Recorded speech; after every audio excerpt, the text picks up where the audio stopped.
Hello and welcome to the Analyst by Vajiram and Ravi, your trusted guide to mastering current affairs with clarity and confidence for the UPSC examination. It's May 3rd, 2025, and today's edition brings sharp insights into the various issues of governance, federalism, and global developments. In our in-depth analysis, we will be examining the strengthening parliamentary oversight and why it is very crucial for accountability and democratic resilience. Next, we unpack the Punjab-Haryana dispute, understanding its roots and also the evolving federal challenges.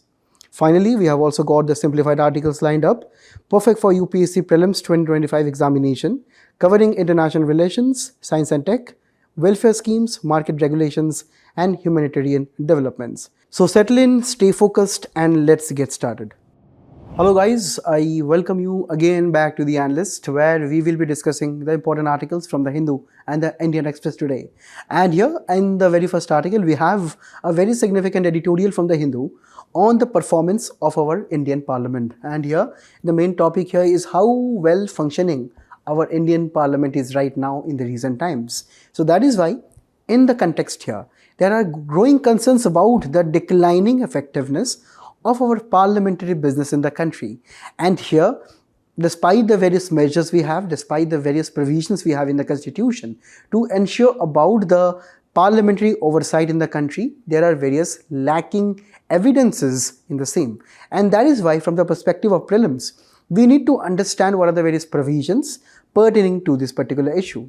Next, for GS2, we need to understand why and how the parliaments function, also the state legislative assemblies and their functioning. We also need to understand how the business is conducted and the various issues arising out of this. So that is how we have to start with extremely basic foundations of what exactly we mean by parliamentary oversight.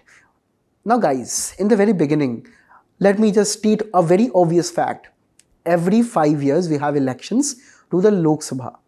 And in these elections, we choose our representatives because we do not have the time to go to the parliament every day and vote on various crucial matters, on also various ordinary matters. And that is why we actually send our parliamentarians to represent us in the Lok Sabha and to the state legislative assemblies to represent our voices at the state level. And in this way, we have to understand there are various political parties who mobilize the votes, and there are some parties which gain majority and actually form the government.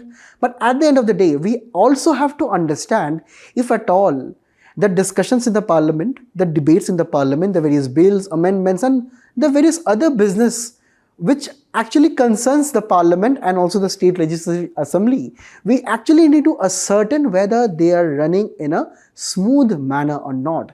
And that is exactly why oversight matters a lot in any democracy, not only in the country here. And the very roots of it, we have to go back to our constituents assembly debates that actually is a very rich and treasured trove of information for students like us, the UPSC aspirants, because we get so many quotations, so many references from the debates of our constituent assembly. And here we have to understand that the Constituent Assembly made for around 167 days to frame the Constitution of India, to frame the document that would lead India even till now. And that is how here Dr. B.R. Ambedkar argued that in this form of a parliamentary system where we have various motions, where we have so many aspects of accountability of the MPs to the parliament, and also how at the end of the day the MPs and the MLAs, they are accountable to the people, that is us. So this is actually, in the words of B.R. Ambedkar, is more of a responsibility on the parliamentarians. Why? We have to understand that in the democratic world, parliamentary system is actually considered to be actually lesser stable than the presidential system. And in the comments, you can let me know some of the reasons why. But here, Dr. B.R. Ambedkar reasoned that we need more responsibility, and that can come at the cost of lesser stability. That is actually where we have to understand that in a parliamentary system, in opposed to the presidential system, we have more aspects of accountability via questions, motions, debates, and various other periodic accountability measures. And at the end of the day, the elections are there. But here, we have to understand the main motto of the parliament should be maximum governance via maximum accountability, because the Prime Minister, the Council of Ministers, they all belong from the Parliament.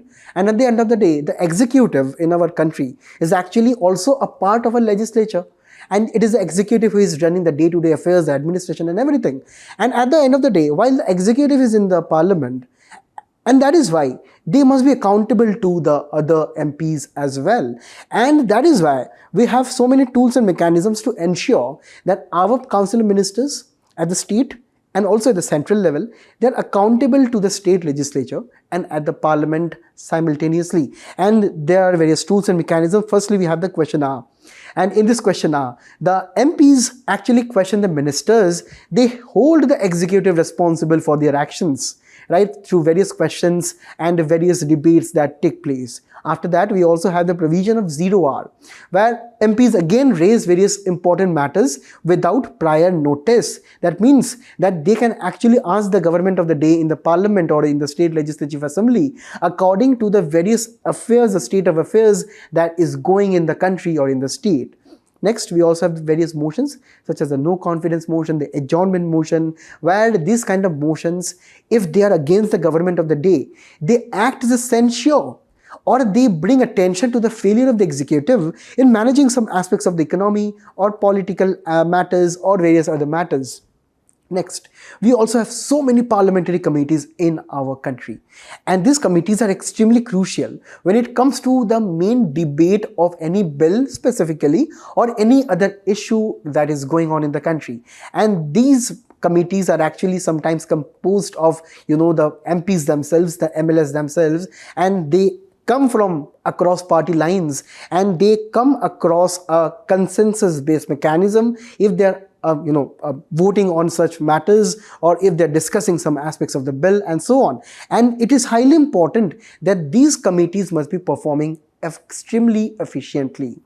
Next, we also have several debates and discussions, right, which actually transforms our parliament or the legislative assemblies into forums for public debate. And at the end of the day, we have the annual budget. We also have the CAG reports which are laid before the parliament of the day. And that is how we can actually look into the various matters that pique the interest of any general citizen. But at the end of the day, like any successful democracy, like any healthy functioning democracy, we definitely have some challenges. There can be nothing called as perfection in the entire world. In our lives, we observe that the same is observed in the parliament of the day. So we have some challenges. Firstly, when we look at some of the important data, we have to understand some important facts here, right? Firstly, when I talk about the functioning of the houses, right, these are the various data that I got from the PRS. And what I found is that Parliament functioned for around half of its scheduled time. If you can look at it, if you can look at this matter, according to the winter session of the Parliament, right, the Parliament functioned for only half of its scheduled time. Next, when I talk about the legislation business, because the Parliament is actually expected to pass some bills, bring some amendments and so on. But when we talk about the winter session again, and also when I talk about the previous Lok Sabha, we actually observe that in the last one, that is, as of now, right, we only have one bill which has been passed in the first 6 months of this term. That is actually lowest in the last 6 Lok Sabha terms. If you can look at the other Lok Sabha terms, we have more bills which have been passed. And that is what is signifying the decline of the parliamentary business. Next, when we talk about the question hour, when we look at the data, we find that the question hour functioned for only 44% of the time in Lok Sabha and only 21% time in the Rajya Sabha. So the questions are not getting across to the government of the day. It means this data is signifying the same matter. Also, when I talk about the adjournment motion which has been discussed in the Lok Sabha in the last 10 years, we also see that 16, 17, 18 and 18 so far, they are only having 0 amount of adjournment motions which have been discussed. When I again talk about the private members' business, we understand that not all MPs can be a part of the government of the day. There will be some other MPs or known as a private members who bring across their own motions. They bring sometimes their own bills. Actually, the day of Friday for a matter of 2.5 hours is actually dedicated towards the private members' business. there is a very sad picture here, because we find that the private member's business is actually very, very abysmal here. When we talk about the various bills, right, which were introduced, this has been on a declining trend, while there are 47 bills, 68 bills which have been listed for introduction in Lok Sabha and Rajya Sabha, but only 0 have been introduced or discussed. That is the same picture, that kind of a same picture we can see with reference to their resolutions apart from the bills here. When I also talk about a very important post, that is the Deputy Speaker of Lok Sabha, that has been lying vacant since 2019. And that is also, we can understand that, the Deputy Speaker is a very important institution in the Lok Sabha. And that is why we have to understand what are the various challenges right now. So these data are extremely crucial, let me tell you. You can cite the source SPRS and you can actually use this in your mains answer. But let me just summarize whatever we have just learned via the various data. So we firstly understood that the question hour has been reduced as of now. 60% in Lok Sabha, 52% in Rajya Sabha. That is according to the last Lok Sabha term. Also, when we talk about the debate, the quality of the debate, we have to understand that if there is any debate in the country, that debate must be reflected at the parliament, because the MPs must be questioning the government of the day. And that is where we find we have various fragmented questions, because various MPs, we have found various representatives we have found in India who do not talk in a unified voice. They have their own fragmented opinions, they have their own localized opinions and agendas, due to which these issues do not take the national center stage. And that is also limiting cross-ministerial or systemic examination by the government or the executive. Also, we have various committees, they publish their own reports, but it has been seen, according to various critics, those reports are rarely discussed. For example, the PAC, which is a very important committee in the parliament, only 20% of their recommendations have been implemented over a period of time. Next, again, when I'm talking about the committees are extremely weak right now because there are no permanent experts in the committees. For example, if I talk about the Digital Data Protection Bill, I understand that it is a very important bill that is looking at the transformation of the digital landscape when it concerns the data sovereignty or various other aspects here. So definitely we have to include various industry experts, even global experts in our parliamentary committee that is scrutinizing the bill on the same. But we have seen that over a period of time, there have been very limited amount of expertise which has been included in the committee discussions. And also, there are no permanent experts here. If at all we are involving experts, we are inviting them for 1 week, 1 month, and say for 6-7 months. But we also need a term. We also need to set some term for the experts, because we need more depth in an increasingly technologically driven world right now. Look at any legislation right now, you will find some or the other technological aspects included within the same. You will find some legal aspects included. You will find some other technological or say medical or various other fields in every will of the country right now. So that is where we have to include more experts. Next, we often have seen that this committee discussions, they actually follow their own party lines, because we have some committees which consist of members from across the party lines. And that is why there are various debates within their committee discussions themselves. Next, we also have temporary committee tenure. That means that if a committee is set up for a particular purpose, that is for temporary purpose. And here, that is weakening the institutional memory of this particular activity. That means that over a period of time, right, the main debates, the main discussions that took part in that committee, that would be forgotten, because that committee would not stay permanent, because that is a temporary one. So people will be forgetting it. The institution of parliament, the institution or say the rules or say the very standards which has been said by that committee will be forgotten very soon if it is a temporary committee. And also long-term expertise building will be lacking in this manner. Next, also we do not have any formal post-legislative review like the United Kingdom has. Right? We do not have any mechanism right now to track a particular law's implementation status, because the government of the day or any state government, they can introduce and pass thousands of laws, but what happens about the implementation on the ground level? That is something as a concern that we have seen always right now in the country. Next, We also lack technical or research support. For example, if a private member is coming up with his or her own bill, she would need more expertise from various research interns, from some of the experts. But the MPs, they do not get too much of expertise. They do not have too much of staff to manage their business. And that is why the MPs also sometimes gets discouraged when we are talking about dealing with inclusive kind of a government here. Next, it is also struggling with complex data and policy legislations. And finally, at the end of the day, we have redundancy issues. That is, we have multiple amount of reports with similar recommendations coming from the various committees, coming from various aspects of the parliament or the state legislative assemblies. And at the end of the day, we have to also consider, we have the overarching anti-defection, which is also a provision to prevent the horse trading of the MPs. Well, it is a very good legislation, it is a very good provision, but we have to keep in mind that such provisions also keep the MPs away from innovations or various other risk-taking adventures when it pertains to the parliamentary business. And that is why we have to take some reforms right now. We have to increase the parliamentary oversight over a period of time, which means that we have to first start with institutionalizing a post-legislation mechanism to track how at all, if we are introducing a bill, it becomes an act, then the executive is implementing it. You as a future district magistrate will be implementing the law in your district with various rules, by orders, orders and so on. Now at the end of the day, we have to track if at all this implementation is done in letter and spirit or not. And this is exactly how the UK is following the same.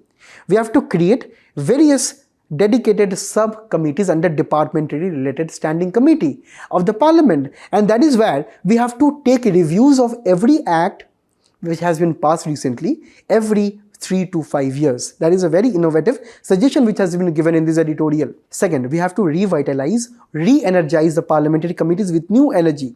So first, we have to mandate the debate on select DRSC reports.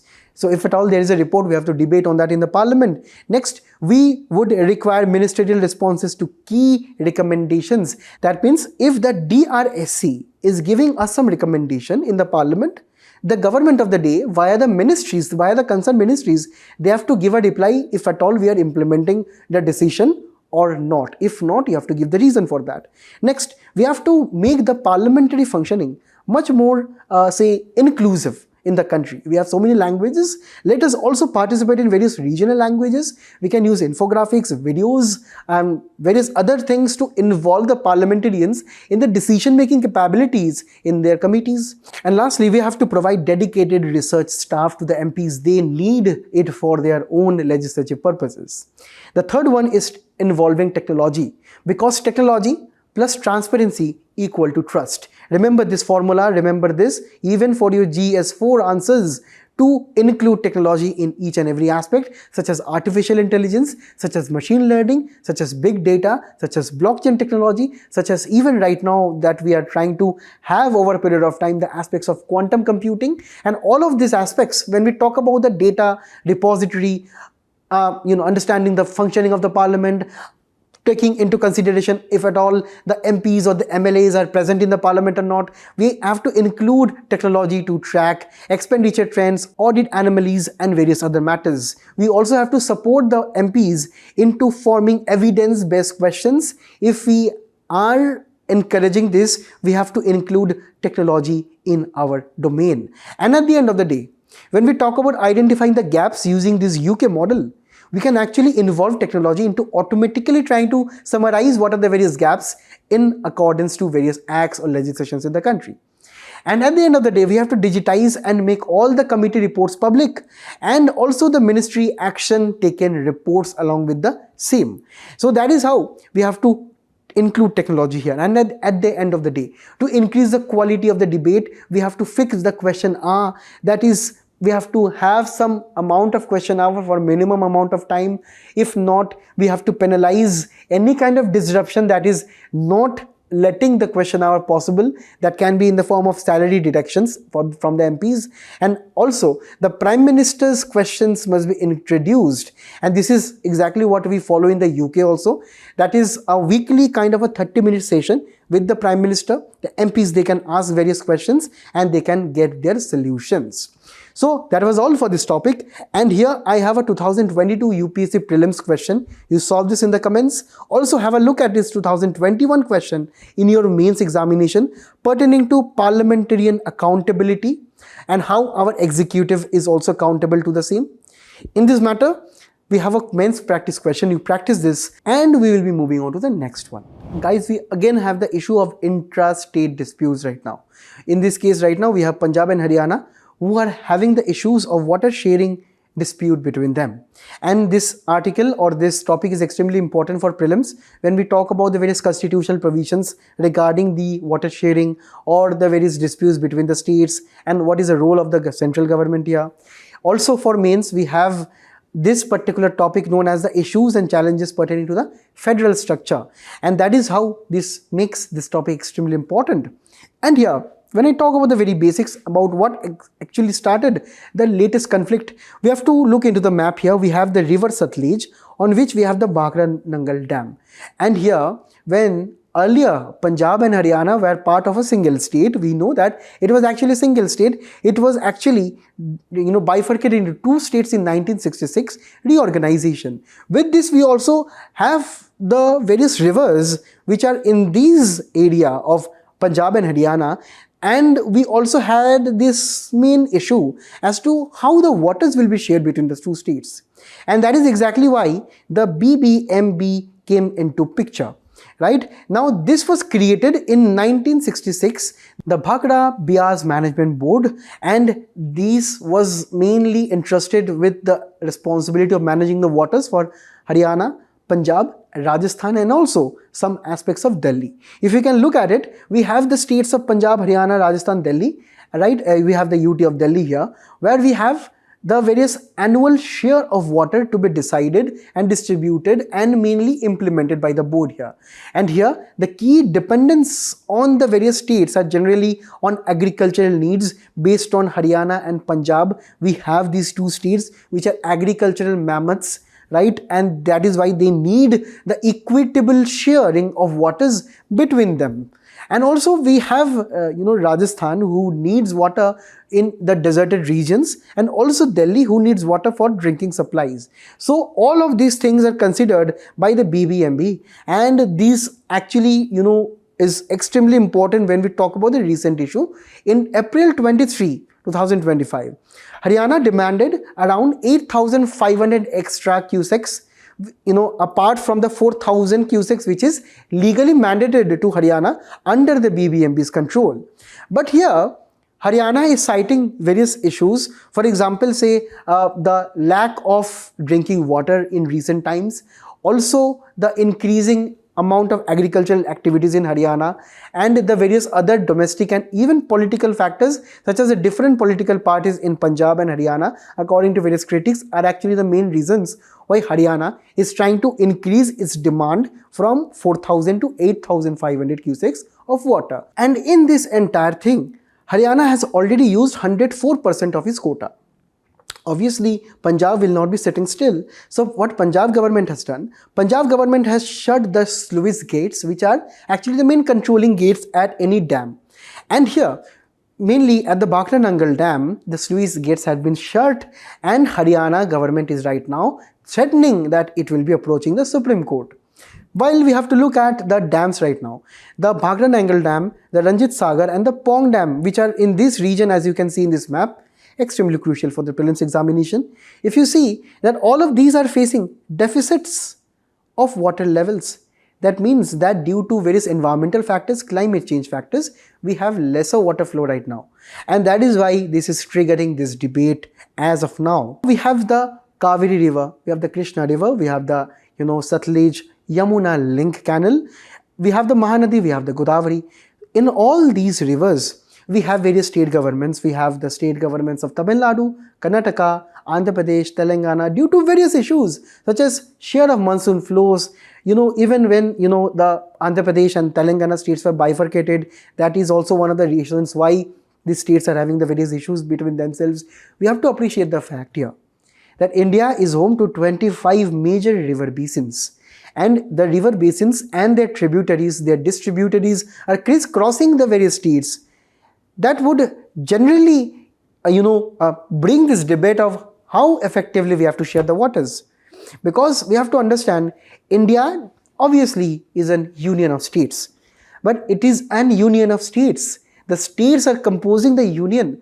If the states are cooperating on a better level, if the states are developing on a better level by sharing the waters, by doing agriculture, by having better incomes, at the end of the day, India will prosper. But due to various political aspects, increasing amount of regionalism, increasing urbanization, increased need, increased population, we see that states fighting between themselves over water resources, and water is a very crucial resource that is used for various industrial agricultural activities. So this particular matter is generally regarding the sharing, usage, allocation and management of the water resources. And there are various constitutional provisions regarding this particular disputes, specifically Article 262, where it is talking about empowering the Parliament to adjudicate interstate river water disputes, and also we have the provision here, courts are barred from having jurisdiction under this matter. We also have the state list and the union list, and here the entry 17 of the state list is actually deciding that the water is a state subject when it comes to the matter of supply and irrigation. Entry 56 of the union list is telling that the center can regulate interstate rivers in a national interest. And also, when we talk about the Supreme Court rule, Supreme Court cannot question any tribunal awards which are actually a part of the Interstate River Water Dispute Act 1956. With reference to any tribunals set under this act, Supreme Court cannot question tribunal awards, but they can actually try to examine what are the implementation and the procedures in which the tribunals are functioning. So we have to actually understand that the Supreme Court's rule, the court's rule, are extremely limited here. We have two laws, River Boards Act of 1956, but it was never operationalized. What is the main act here? It is the Interstate River Water Disputes Act. It was also amended in 2002, where the time limit for center negotiation was decided at 1 year, where the states and the center would try to negotiate here, and the center would be acting as a mediator. If this is not working up, the tribunals will be set up, and it can have 3 years to deliver a verdict. So the main mechanism for dispute resolution as of now, firstly, is bilateral negotiation. The state-to-state negotiations are important, firstly, to solve the matters. If not, the state can complain to the center. Center can actually mediate for 1 year according to this law. After that, this particular matter, if it is unresolved, it will be going to the tribunal, where the tribunal will be having a 3-year deadline. And if this tribunal is passing some award, it will be binding, but there is no particular time limit associated with that. And at the end of the day, if at all this is implemented, it will be supervised and so on. And at this stage, it is the main concern or conflict that takes place between the state. Some state will not be acknowledging the award of the tribunal, or they will be trying to say that we have not been represented enough in the matters of mediation or in the tribunals. And that is where they can have an optional appeal on the procedures adopted in the tribunals, right, to the Supreme Court. While the Supreme Court cannot overturn the tribunal's decision, Supreme Court can look into how this various matters are implemented as to this various functioning. So this is where we have to keep in mind that as of now we have 8 interstate water tribunals which have been formed, and this is where we have some issues also with this existing mechanism. Firstly, obviously we have various delays in the resolution, because for example the Kaveri dispute took over 28 years, right? The Godavari took 20 plus years. So this is a very big delay, where we have almost 1 generational delay in these matters. Next, we also have lack of expertise at the tribunals. We do not have proper amount of hydrological experts.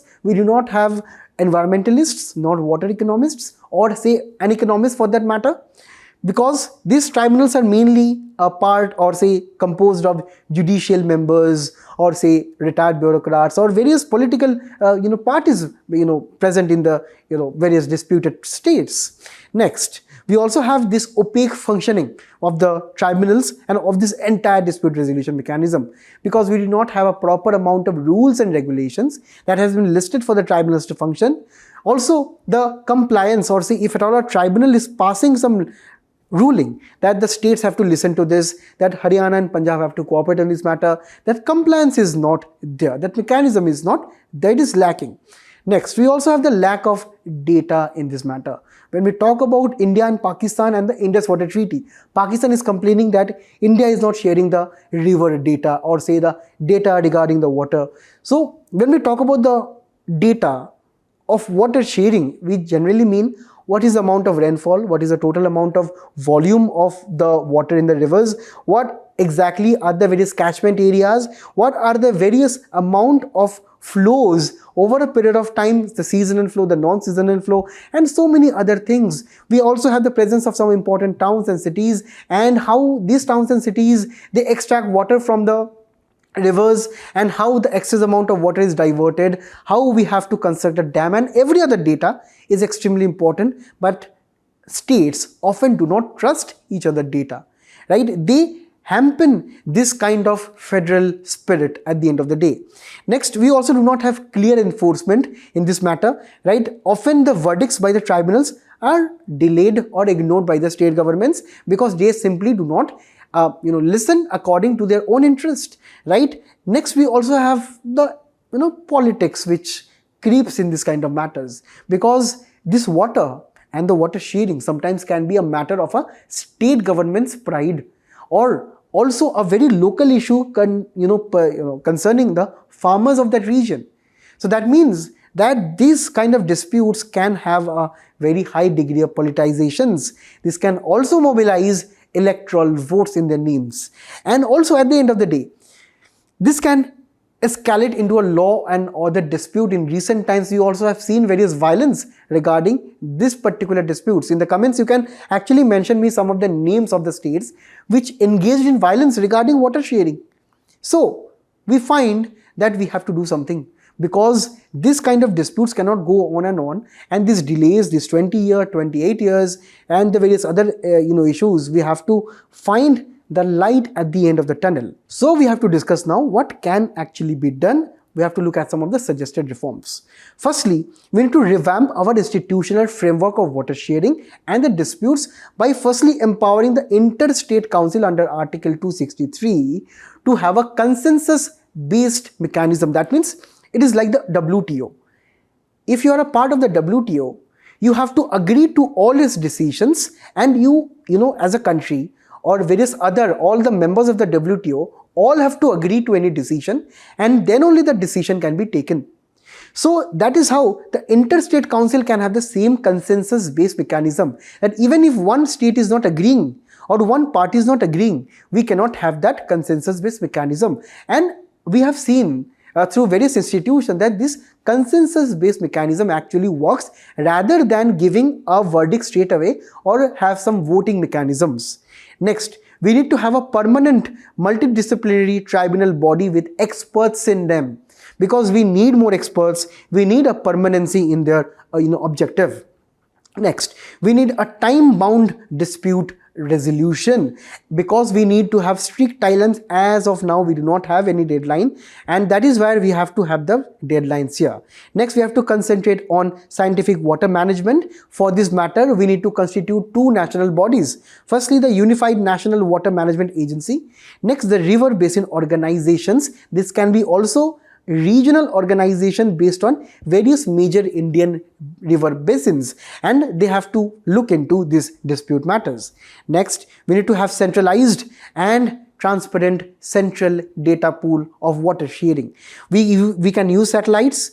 We can use satellites which are capable in radar capabilities to look into the water flows and actually look into the various dissemination of data to the various state governments here, right? And for this matter, we also need various independent third-party agencies. These third-party agencies will be unbiased, and they will be trying to resolve this via supplying important data. And it is here, even some private companies, including startups, they can invest by looking into various robust data mechanisms. Next, we need to look into the demand side too, because the states are facing the issues of population, agricultural issues, groundwater contamination, due to which they are right now increasingly using river waters.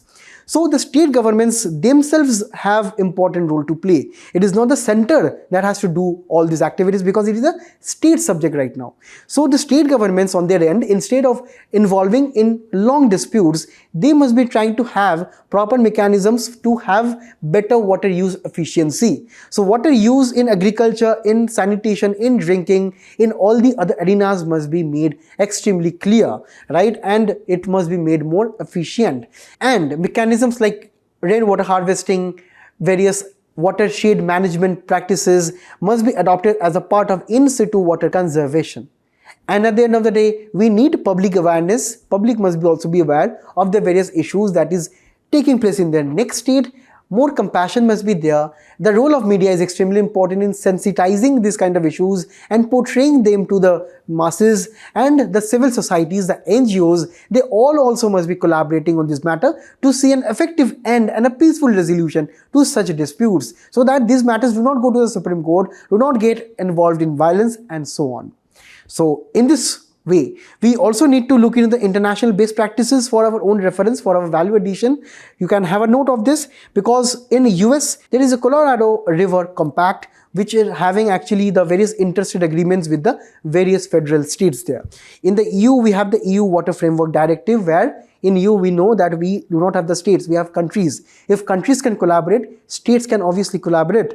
Australia also have this Murray-Darling Basin Authority, which is actually an independent scientific body governing the river basin. So use these points to write these main answers, because in 2013 we had already a question or interstate river water disputes. So for your reference, there are more disputes here, and with this I will now be moving on to the simplified articles. Guys, it has been more than 10 days since the Pahalgam incident, and right now India is exploring various avenues as to how India can counter Pakistan on the global stage. Already we have garnered so much international support in favor of us. The entire world is recognizing that Pakistan is a hub for terrorist activities, and that is actually not a fact to be shrouded according to Pakistan's own opinions. And exactly, India does what it does its best. That is, India right now, after 2014, we have seen that our Prime Minister has been very vocal about engaging with various other countries. And since 2014 till 2025 right now, India has built over a period of time an extremely credible image of a country that is capable of leading the global south, and also a country that is reliable over a period of time. So that is why India right now is using this social capital, this capital that India has generated over the years, to fight against Pakistan in the international diplomatic forums. And that is why we have this issue to be discussed with special reference to FATF. So let us start with how India is planning a financial counter-strike on Pakistan. The very first step is how India will be pushing Pakistan's loans from various multilateral banks, because Pakistan's economic crisis is in a very sad and sorrow affair. Pakistan, while it would like to indulge itself in a very happy affair, but their economy is not at all performing well, with their debt contributing 40% of their GDP.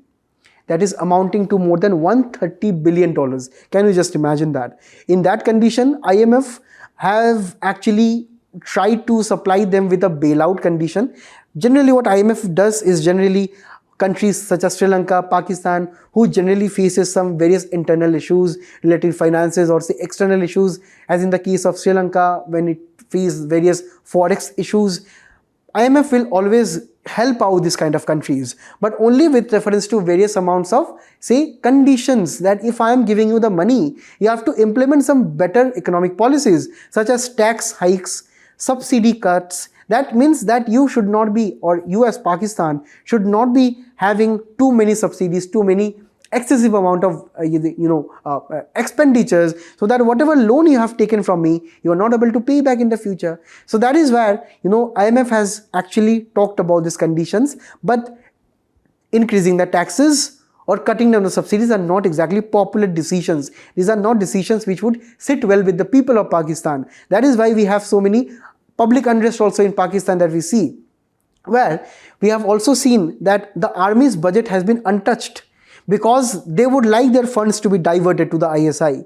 And also, Pakistan is facing a default risk right now because without IMF, Pakistan would not exist as of now because they cannot pay back China their loan that they have taken for the China-Pakistan economic corridor. So it is actually involved in all of the sides, and right now it is also involved with India because of its own doings, right? And that is why India is intended to speak with all the multilateral development banks such as the IMF, the World Bank and the Asian Development Bank, because we have the various aspects of terrorism activities coming out of this country called Pakistan, and that is how India should be right now sharpening its demand that these funds are diverted to terror groups. Whatever money IMF is giving, whatever money World Bank is given at the tune of millions of dollars, as you can see here, for various projects such as climate funds and so on.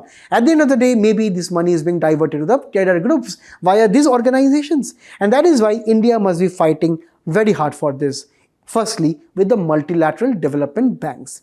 Secondly, right now, India must be trying to negotiate at the FATF to re-enlist Pakistan as a part of their grey list. Now, FATF, to very briefly introduce you, is an intergovernmental organization that looks into terror financing, money laundering, and also against proliferation of nuclear weapons or any arms and ammunition trade in the entire world. So it is looking into those money trials that go to money laundering or terror financing or proliferation, and this was established in 1989, according to a G7 summit at Paris, where the headquarters are also located, and we have right now around 39 members. Also the EU is included separately. We as a country joined in 2010, and also when we talk about the global reach, it is having the reach of more than 180 countries and various other international organizations too.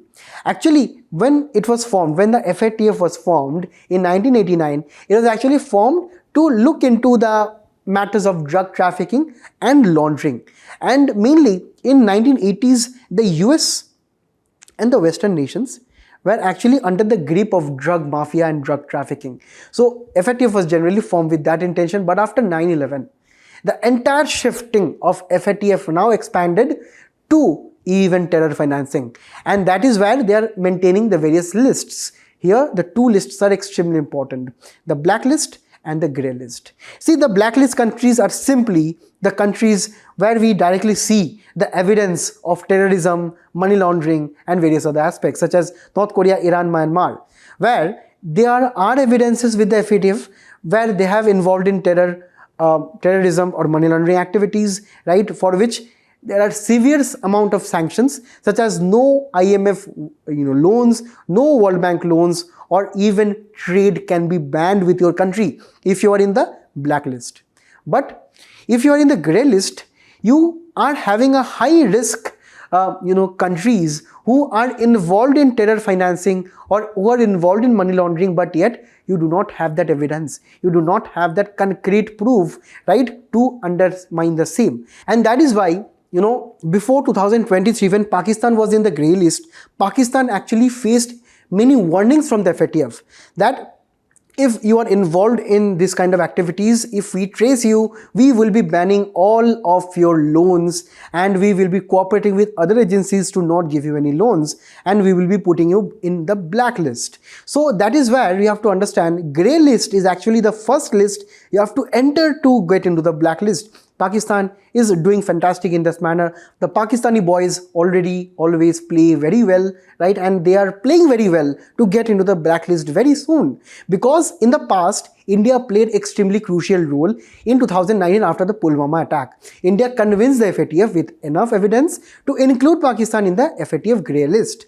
Also, it forced Pakistan to arrest Hafiz Saeed, right? And also frozen the mastermind of 2611 and their bank accounts. So that is why we can actually aspire right now to have an economic kind of a counter strike against Pakistan in this manner.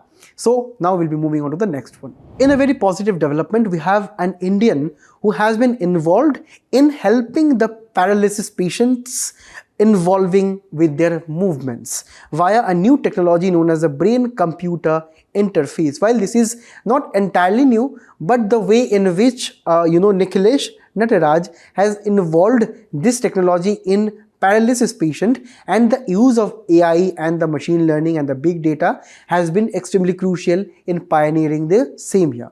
So that is why it becomes extremely important for us to understand the general science behind it, and also GS3, where we have to look into the achievements of Indians in science and technology. So when I talk about this brain-computer interface, understand this concept extremely simply. Now, so what happens here is extremely interesting. You have this structure which looks like a helmet to be fitted on your head. It is actually fitted with various sensors, AI algorithms, and even various aspects of coding here. So what all these sensors do, they look into your brain, and also this particular, say, helmet-like structure is having a particular amount of eye tracking, so that it will be tracking your eyes, and it also will be looking at the various objects you will be looking at. Now, when you will be looking at these kind of objects, obviously this visual image in the real world will be registering an image in your brain. Now, this sensor's work is to track where that part of your brain is. So after they have tracked that, okay, your image is being registered here, this O is being registered in this part of your brain. Now this sensor will become active. This sensor will be sending an electronic signal to the computer that it will be detecting that image for you. And that is exactly how a brain-computer interface is working, which is a direct communication pathway between your brain and an external device that can be a robotic arm, that can be a computer, and so on. So what happened in this research is that Nikhilesh Nataraj, he conducted an experiment, a research at the University of California, San Francisco, where he actually evolved a new type of brain-computer interface, where to start with, his team actually tried to get one patient here. Now, this patient was actually involved in this mission or in this research, and there was actually tiny sensors implanted on the surface of his brain that can pick up those signals and images. Now, his team told the patient to imagine some movements such as walking up, such as running, or lifting of one's arms and so on, because generally in a paralysis patient, they cannot move their limbs and arms and so on. So that is why if we can give a robotic arm to them, maybe they can control it with their brain. But as of now, we are not that advanced that we have ready mass-made robotic arms.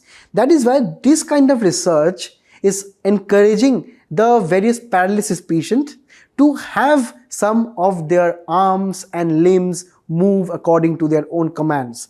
So that is why this is working on the concept of imagined movements. So like I told before, this machine learning AI algorithm was programmed to recognize those movement patterns in your brain, the moment you thought of it. And with this, they devolved this kind of a new, BCI system, where this can actually help the patients to pick up various blocks, open a cabinet, even hold a cup under the dispenser. While this is actually much more better than the older technology, because it can work more than 7+ months without any reset. It can be stable over a long period of time, and finally it can perform real tasks as of now. So it will be very interesting as to how the research in this field will be progressing. But for your prelims, this was enough information that was discussed right now. Now to the next one. Recently, the Director of Education in the Capital Region has directed all the heads of the school to motivate students to participate in the SHRESHTA examination, which is going to take place. This is a very good and positive, kind of a government scheme that is important for the social development section of your prelims examination, and also for your GS2 when it pertains to issues pertaining to education.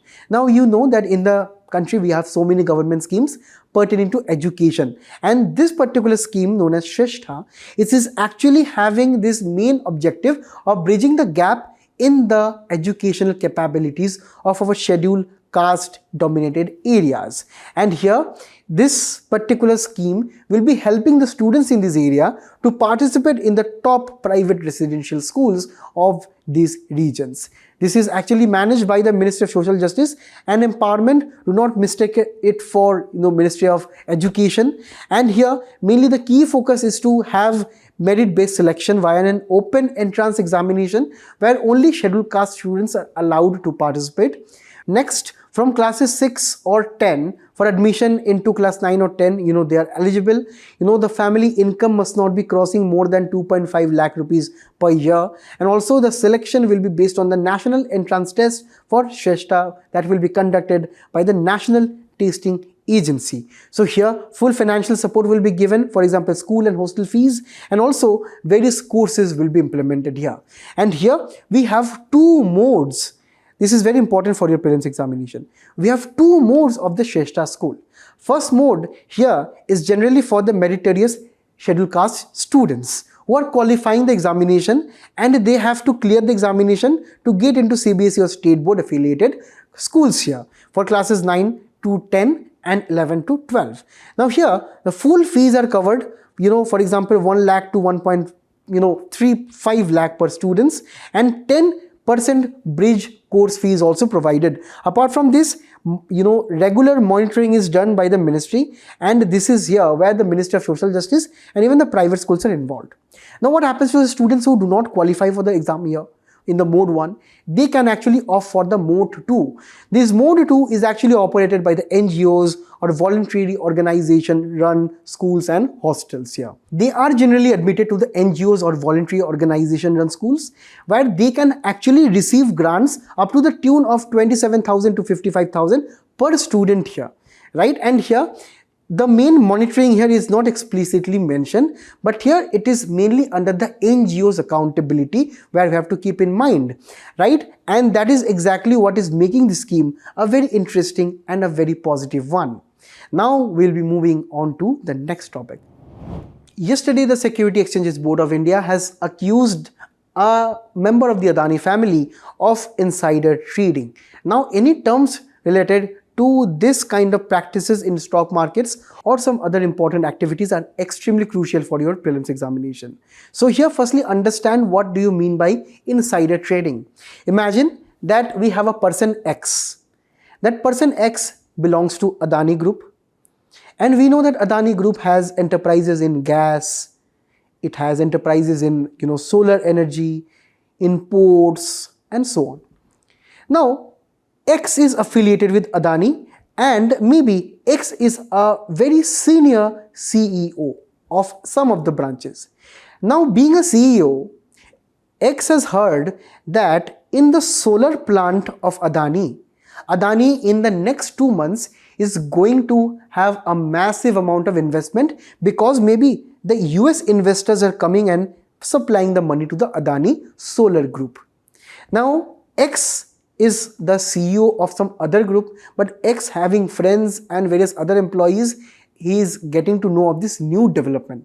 So what X does, X is now having insider information, or what we generally know as unpublished price sensitive information, where this information can be related to financial results, mergers or acquisition, or major contract or losses, or even leadership changes, right? So any kind of information here, it means that you are having an insider edge. X is having the insider edge. So what X decided? X decided to tell this information to his friends, family members, and even X tried to sell this information on the external market because he wanted to get some profit, because he knew that if an US investor is investing in the Adani solar business, after 2 months, then in the 3rd month, there will be a major boom in the stock markets, which is pertaining to the stocks of the Adani here.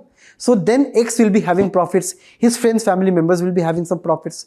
So actually here, when we supply unpublished price sensitive information from our own company to the external world, right, and the main motive here is to gain profits, right? That is exactly what we mean by insider trading. So mainly there are various insiders, such as company officials themselves can be insiders, such as directors, CEOs, employees. Then we also have professional advisors, such as bankers, lawyers, auditors, connected persons with the, say, various company executives, such as their relatives, their friends, their trustees, or market intermediaries, such as stock market officials, right, AMC employees, and so on. So if you have any information or connection with the company in the last 6 months and you divulge that information in this manner to the public or to your friends, family members, and so on, you are an insider who is involving in this insider trading. And this is extremely illegal, because this can actually lead to stock market manipulation and lead to losses of other people who do not know this information at all. So this is actually regulated by the SEBI under PITS rules. It stands for Prohibition of Insider Trading Regulation 2015. And that is where we need to look into the details of the case here. Mainly the deal was that Adani Green acquired some energy conglomerate in 2021. And mainly the accused here, Mr. Pranab Modi, was the director here. He shared this information with brother-in-law Kunal Shah. So here the Shah brothers made a profit of 9 lakh from Adani Green shares. Now SEBI is very careful. Now SEBI actually has a list of various company officials, the CEOs, and so on. They will be looking into what the CEOs are doing, how the CEOs are investing in the stock market, right? So they will be tracking the transactions, and by tracking they found that they made a 9 lakh rupees profit, which is abnormal. Based in your own company shares. That is why SEBI has taken some action here. Right now it is actually served a notice. But here, Mr. Adani here, Mr. Pranav Adani here is telling that we use information which was earlier publicly available in the public domain. But here this case will be going on. But let me tell you, according to the regulations here, we have an individual who can be penalized up to a fine of 25 crore or 3 times the illegal gain, whichever is higher. For a company, the company can have a penalty, and also the company can be debarred from participating in the markets. Also, criminal charges can be installed here up to the tune of jail term up to 10 years in extreme cases. So this is where we have to keep in mind this particular practice. Why we are discussing this? Because in past prelims examination, we have had some unusual questions. These unusual questions are from the stock markets, from the financial markets, regarding some of the, say, terms, for example, say beta, that has been seen in the news, which is referring to what? You please let me know in the comments. For the people who are participating in the stock markets, they should generally know it. And also, this is a very easy question. Who can invest in corporate bonds and government securities? Also, you let me know the answer in the comments. Now we'll be moving on to the last article. Now guys, we have an article which is concerning a drone strike on aid vehicles to Gaza. Generally, actually what happened, a vehicle on the sea was crossing across the Mediterranean Sea with aid. With aid, that means with wheat, with food, with clothes, with sanitation, supplies that were supposed to reach the people of Gaza, because these people are facing the issue of a protracted war with Israel. As you can understand, for your mapping purposes, this entire region is known as Levant, right? And here we have this, countries of Egypt, Israel, and also Jordan, Lebanon, which are extremely crucial for mapping purposes. Now, generally, this Gaza portion here, if I can zoom to this portion here, Gaza portion is surrounded on all sides by Israel, and on this side by Egypt. So we understand that Israel has been pushing various, kind of military actions into the Gaza, and Israel has been blockading all kind of aid that the Gaza people or the refugees they are facing here, since March 2025. And here, Israel has also banned the UNRWA, which is actually responsible for supplying of the aid to the Gaza refugees, because Israel is kind of convinced that this United Nations Refugee Organization is actually controlled by Hamas indirectly. And that is why, Israel told that this organization is infiltrated by Hamas, and that is why Israel did a drone strike on this kind of aid vessel that was, actually being transported to Gaza. Yeah, because 90% of the aid is, actually given by this organization, and also After this particular incident, the United Nations General Assembly actually raised this issue to the International Court of Justice, because this drone attack is not on any other military operational features or say organization or so on. It is on our aid, say particular matter, or say international aid here. So that is why we have to understand the main importance of the International Court of Justice, because the ICJ recently has also allowed various hearings on this matter too. So for this matter, we have to concern regarding this body, which is also known as the World Court, which is one of the principal organs of the United Nations, which was established in 1945. These are all factual information which are extremely important for your prelims. It is settling various legal disputes various countries and also giving advisory opinions on the international law. Correct? Also, when we talk about the members, all the UN 193 countries are, members of the ICJ automatically. If you are not an UN member, as was the case of Switzerland, you have to join the ICJ statute. Now, when we look at how this ICJ is actually structured, it is composed of 15 judges with a term of 9 years, where every 3 years, 5 judges will be going to elections, and this election is generally at the behest of UNGA, that is General Assembly, plus UNSC. And here, no two judges can be from the same country to prevent any kind of bias. When we talk about the jurisdiction, they can have a contentious case between the various states or the nations, where only countries can have this matter with reference to any border conflict, maritime dispute, treaty violations, and so on. Apart from this, it is also having advisory opinions, where these opinions are non-binding legal advices. When we talk about the enforcement of any ruling here, ICJ will have to rely on the UNSC to implement any kind of enforcement. Now, at the end of the day, you also please have a look into the difference table between ICJ and ICC. Is extremely important. Mainly, the funding and jurisdiction is extremely important for us to be aware of. And also, we have to understand that India is not a member of the ICC, but is actually a member of the ICJ, because India is not actually a signatory to the Rome Statute, which is a founding document of the ICC. So with this, let me show you 2 questions from 2022 and 2018, where it is closely related to the topic here. You let me know the answers in your comments. And with this, I thank you all for being a very patient audience. Please do attempt the quiz which is following up. Till we meet again, all the best and best of luck. Thank you.